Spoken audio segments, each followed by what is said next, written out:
po, it's me again, Kabalog. So for today's video nga mima ko ay gusto ko nga lang ipakita sa inyo kung gaano nga kasaya dito sa aming barangay tuwing fiesta. Sa kalsada pa lang may banderitas na tugtugan, tawanan, buong baryo masaya, luto ni nanay, amoy Fiesta po ngayong gabi, Barangay Dangan na pinamumunuan ng napakasipag Kap Henry Prestigio. Mga panahon na ito ay lagi pong sinusubok, no? Meron po tayong crisis na kinakaharap, but then we come together and be ready to help one another.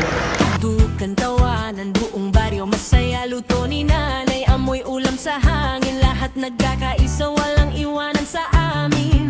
Mga bata't matanda sabay-sabay lumabas, kapitbahay nagtipon, walang gustong pumasok sa bahay. Ugaliin po natin na matuto tayo magbigay ng respeto sa kahit kaninong tao, magbigay tayo ng pagmamahal sa kanila. Isipin natin kung ano yung mabuti sa kanila, hindi laging masama. Kaya mo na kung may masama sa ugali, bigyan pa rin natin sila ng respeto. No?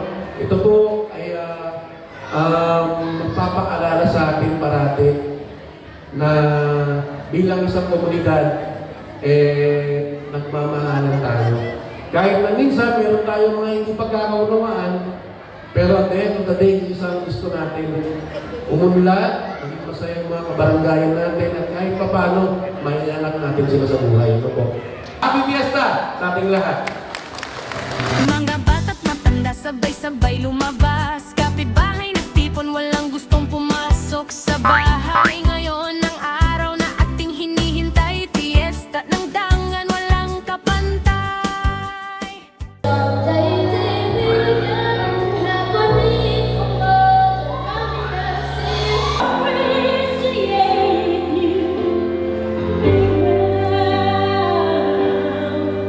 Ima, ganun na ganun talaga yung boses ko kahapon. Namaos lang, kakasigaw ko sa mga bata ko.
Ima, baka may magtatanong sa inyo dyan, bakit putol-putol? Abay, mahirap na, makapiright.